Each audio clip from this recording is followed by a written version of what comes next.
The plants in the garden blank taller and taller. Get or getting, have gotten, will be getting. So dito, meron tayong phrase na taller and taller. Meaning, nag-i-imply siya na merong ongoing change or progress na nangyayari.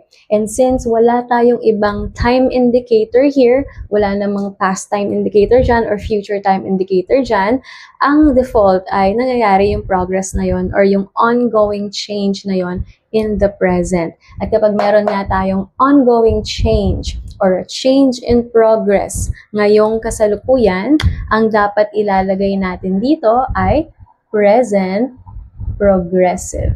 Am, is, or are plus verb in ing. Since meron tayong plants as our subject here, gagamit tayo ng are and then yung ing form ng get. So the right answer is letter B, are getting. The plants in the garden are getting taller and taller. Pero alam niyo, pag isang taller lang to, walang taller and taller, yung taller lang, pwede nating gamitin yung have gotten eh. Like, the plants in the garden have gotten taller.